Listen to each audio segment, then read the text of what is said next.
thingamajig ever. I think that was kind of amazing. What just happened? Okay, there we go. Correct overlay. Alright guys, spawning up here on the top right hand side, game number 3 of today's ICYFAR, playing the no micro challenge. In the top right, it is Garrett from clan Mike. And his opponent down here in the bottom left hand side, our blue Terran, it is Saros.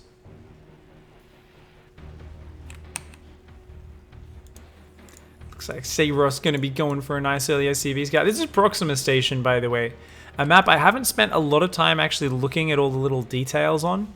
Why does that rotate? What is that? What do you guys think this is? It's just like a rotating friggin' nozzle thing? Seriously. Why aren't they rotating now? That's confusing. It's like a watchtower or something? Maybe it's like a watchtower. Those guns? Oh, those are guns, right? Oh yeah, they are guns. Okay. It took me a while to actually figure out what that was. I'm an intelligent human being, guys. Apparently it's very hot on the space platform. That's why there's fans everywhere as well. You've got all the steam coming out of the vents because there's Zerg breeding underground. And what is this guy doing? What are you doing? No. No! Oh my god, he's got an engineering bay. He's got 2 gases. Holy shit, we're about to see a classic. Oh my god, I'm so happy right now. I'm so happy right now. I like how he also set up right in front of this bloody flashlight. He's just like, yeah, look at my command center. I'm gonna planetary fortress rush. Meanwhile, Garrett here is like going 3 hatch, just playing super greedy, has no vision of what's going on. Because that engineering base at the front though, this overlord, it's not on a path to see it. Oh my god. There's like no scouting for our red Zerg player. So Saros is gonna lift up the command center. He's gonna land it somewhere in the base, and he's actually getting high-sec auto tracking as well to give +1 range to that planetary fortress. That's just hilarious. I guess that's probably important to make sure spine crawlers can't outrange it. Another SCV is gonna be coming out, I'm guessing, to repair it. This overlord's coming into the main base. It's gonna see no orbital. Does Garrett put 2 and 2 together? If you see no orbital double gas, you're gonna be thinking to yourself, holy shit, there's some weird cheese coming my way. And you're gonna start building units, but I'm not sure if Garrett will realize a lot of Zergs don't pay attention to whether or not there's that little satellite dish popping out of the top of the orbital command. Meanwhile, Saros gonna be proxying another command center up here. It's gonna be one, please, please, please. It's gotta be double planetary rush, right? Come on, give it to me, baby. You know you want to. Yes! Yes! So stupid, I love it. Whoa, where is this command center going? Why is he attacking the front of the base? I don't even understand. Wouldn't you put it between the bases? Like down here or something? I don't even know. It looks like Saros is just like, nah man, I'm just gonna build a planetary like outside your natural, and maybe it can reach a few of the mineral patches. That's so funny. That's actually just so hilarious. Building armor is on the way as well. Of course, Saros still doesn't have a barracks, has no unit producing structures. And it looks like he's going to land quite far back. Oh my god, is he going to try and contain with planetary fortresses? Okay, so he said, nah, I want to go a bit closer. Let's move up there. Okay, we've got to swap to Garrett's camera. Okay, this is Garrett's camera, guys. He is freaking out right now. He's thinking, what the hell is going on? He's going to bring these Zerglings up, bring this spine up. Building armor isn't done yet, remember. Maybe he should have gone for building armor first and then gone for this. Starting to take a decent amount of damage, but that planetary is already halfway done. Garrett is panicking right now. He's building a lot of Zerglings. But once that planetary finishes, Zerglings are not going to cut it. The spine crawler now doing massive amounts of damage. This planetary fortress might go down. Oh no, Saros Rush is looking like it's in trouble. These Zerglings just deal so much damage. That building armor not being complete, really hurting. The planetary finally finishes. It's going to kill some Zerglings, but it looks like that spine crawler, those queens are going to defend for now. And a great hold from Garrett. Shuts down the first planetary fortress. Saros landing in the main base as well, though, is building another planetary fortress there. It is starting. It's just going to be about 30 seconds until that's done. The Zerglings aren't reacting just yet. Actually, there's only 1 Zergling out. All the other Zerglings died to that other planetary fortress. The spine crawler is still at the front of the base as well. More and more command centers are being built. This is a relentless planetary fortress rush from Saros.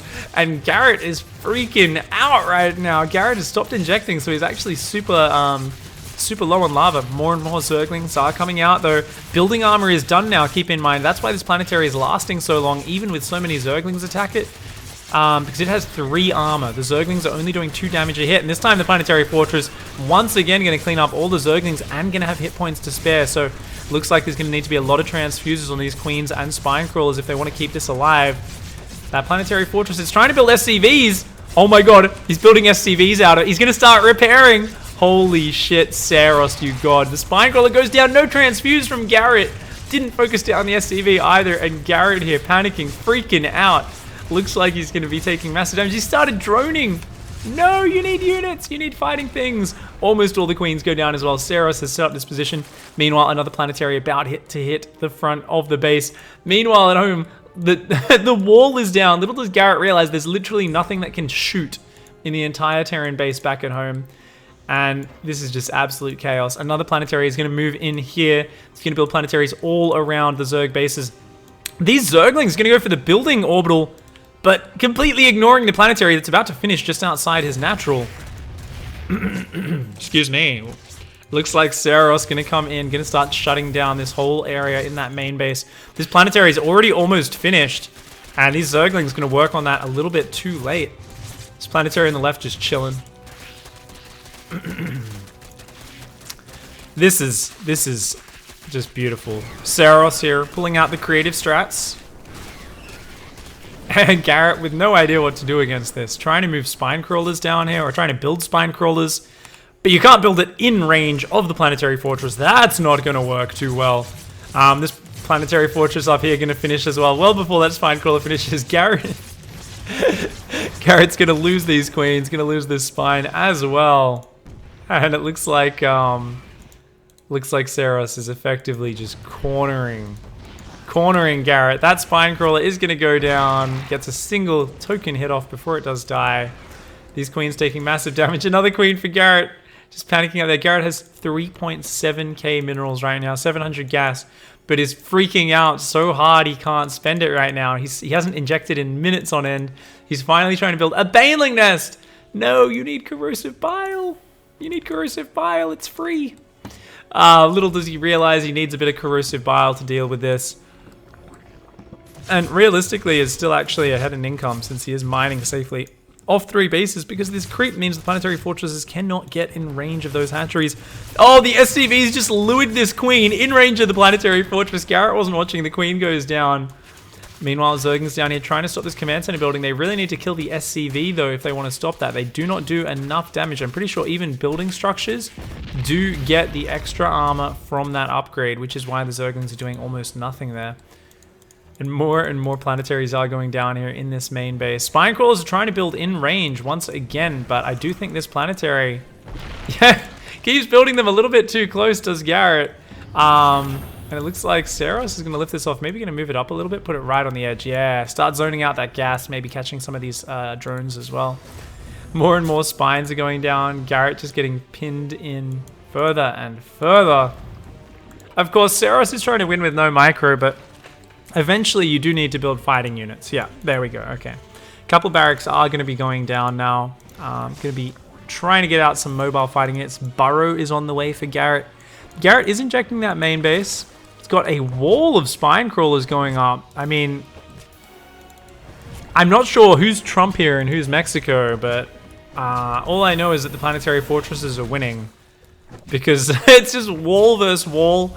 And I feel like the wall with 7 range, 1500 hit points, 3 armor that does 40 splash damage a shot is always going to come out ahead of the headbutting giraffe towers, which are kind of measly in comparison to these Planetary Fortresses.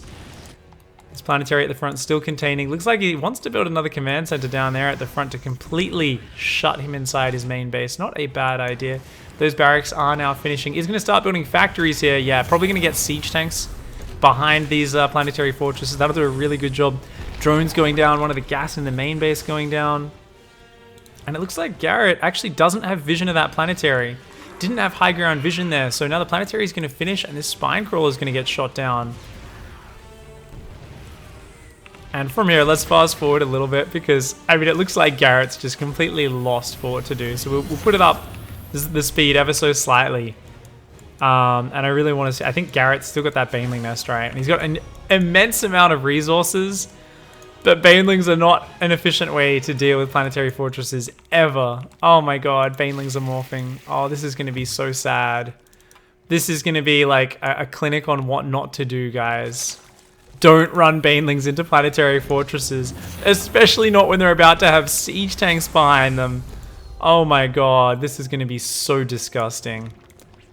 Garrett is starting a lair over there at the right, adding more gases. Does have more and more Zerglings about to pop out. Missile turrets are being added in here for Seros, realizing he has 0 anti-air right now.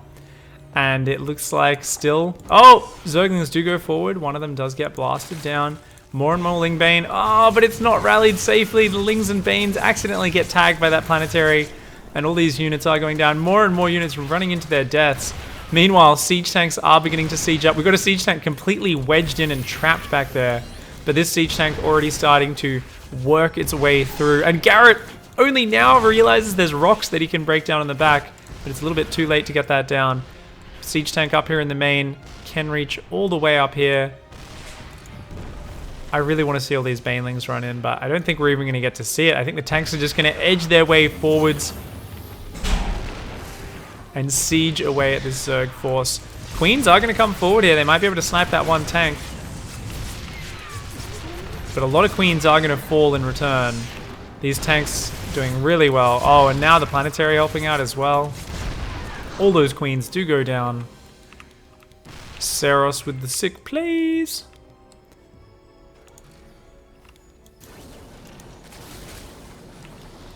Oh, that's sad. This is like a sad Zerg death of a player who hasn't realized exactly how to deal with it. Kind of panicked a little bit. Of course, you've never seen a rush like this. It's pretty easy to be in Garrett's shoes and just freak out and kind of fall apart a little bit under the pressure. That Baneling is going to start going down. Oh, more Banelings! Just what I was hoping for. Just what I was hoping for. Oh, this is going to be so sad and brutal. I cannot wait to see all these Banelings just disappear in a moment. So we're just going to keep an eye on these Banelings. I'm keeping an eye on the minimap on the left-hand side. Oh! Oh my god. Oh my god. Okay. He's going to get 2 siege tanks. Yeah! And every other Baneling just gets obliterated. Oh my god. Okay. Alright, you're not breaking out of this one, buddy. More Queens coming in from the left-hand side. Another siege tank will be going down. But Queen's taking a lot of damage at the same time. The lair on the right-hand side in danger of falling. These siege tanks still building 2 at a time. There is now an expansion at home for Seros as well. And Seros is just overwhelming. Going to see some more Broodlings being some of the most effective units throughout this game. Actually going to get a little bit of damage done on this siege tank. Especially from the siege tank friendly fire. And those siege tanks are going to just edge their way forward. The Queens, desperate on the left-hand side, decide to pick a fight with the Planetary Fortress. Still no transfuses going down from Garrett. All of these Queens starting to fall. That hatchery goes down. The drones trying to return their gas. Garrett's had enough. He taps on out of there, and it is game over. Seros completing the no micro challenge in a very old school, very classic way. Nice to see a bit of a Planetary Fortress rush in 2017. Who was it that did a planetary rush at a tournament, like an MLG or something? Was it Ruff? It was Ruff, right? Ruff versus Sir Robin? Is that the right match I'm thinking of? If anyone can find that VOD, please link it in chat for us, because that was actually a hilarious match. It was like a Reaper Planetary Fortress rush or something like that. Anyway, guys, let's dive into the final game of today's daily, the No Micro Challenge. It is going to be a PvP, and spawning down here in the bottom left-hand side, our red Protoss player, it is Kuruma. And his opponent up here in the top right-hand side of Proxima Station, our blue Protoss, it is Ejozzle. Hey, Ejozzle. I think Ejozzle is the one, because Ejozzle is a name I definitely recognize. So I think Ejozzle might be our No Micro player of the day. It looks like Kuruma is going to be going for a Wolof at the front. But Ejozzle is definitely a name I know. So I don't know if we've ever cast Ejozzle's games in the daily in ICYFAR, but there is always a first for everything. So going to be a double gas opening here for our blue Protoss. Double gas for the red Protoss as well. Both players just playing pretty standard stuff. That's a Void Ray, right? That's like a Void Ray pilot, supposedly. I always got really disappointed with a lot of the profile pictures early on in StarCraft, because it would always just be like, it's a Colossus. And it's just like a close-up of a robot's face, and you'd be like, really? That's a Colossus? I kind of wish it was just a picture of a Colossus, rather than a close-up of some dude's face. And like, same with like, it's a siege tank pilot. And it's like, oh, okay. Like, the battlecruiser is a dude with a mustache. I'm like, oh, I don't really care what these guys look like. I want like a picture of a battlecruiser blowing some shit up. Of course, then you realize if they do an actual full picture of something, it looks terrible in that resolution, like that size image. But anyways, looks like Ajol's going to be going for 3 gateways very early on. Kuruma scouts this. He just saw everything. He knows what's going on. So he's going to have to really focus on defending this ramp as well as he can. Neither player has expanded just yet. Of course, Ajol might be just kind of going for a 3-gate Stalker rush. Let's see. Yeah, Stalkers are on the way. So it looks like that is going to be what he wants to start out with. And what? Hey, what a way to finish today's daily, but with a 4-gate. Proxying a 4th gateway for fast warp-ins. Of course, this isn't going to be super close to Kuruma, but it's somewhere where he's pretty much never going to scout. So this is a pretty great warp-in location. Of course, once you turn this into a warp gate, this pylon will become a fast warp-in pylon, warping in units about 4 times as quickly as it otherwise would. So it looks like just a mass Stalker rush out of Ajol. Meanwhile, Kuruma over here has a Mothership Core, has 2 Stalkers, and is already going for a Nexus. Despite seeing the 3 gateways, Kuruma here is still going to play a very economic opening, and really is going to need to just focus on getting more pylons at this ramp to overcharge, because you can be greedy on this map, even against someone doing a crazy like 3-4 gate rush, but it's all about just abusing this tight little ramp your opponent has to push up. So already extra pylons are going down at the front. Kuruma is going to be ready for that, and it looks like Blink is here for Ajol. Now, I didn't mention this challenge, no micro, is open to interpretation. So if you want to say go Blink, you probably could say queue up your guys to Blink from there to there into your opponent's main base, and then A move them thereafter. Especially if it's queued up, I am totally down with it. I told people it's open for their own interpretation, so we'll see exactly what he does. If he's just like furiously Blink microing, then I'm gonna have to kind of go against that one. It looks like DTs. Okay, so Stalker rush into DTs, 4-gate Stalker Zealot rush into Dark Templar. There are no sentries at home for Kuruma. A single sentry with a force field on this ramp would be amazing, but that's still a good Stalker for 6 Stalkers, a Mothership Core with 2 overcharges, soon to be 3, a 3rd pylon reinforcing this front area, a 3rd gateway down as well. No robotics, but a Twilight Council with Blink of his own. Problem for Kuruma is there's no detection right now, so he needs to crush this attack so we can start thinking about the future. Ajol's going to dive on up here. No micro. Oh, God, no micro. A move into overcharge. Oh, my God, this is hideous. Oh, man. Oh, my God. Why would I ever force people to play a no micro challenge? This is... Oh, God, I'm so sorry, Ajol. I'm so sorry.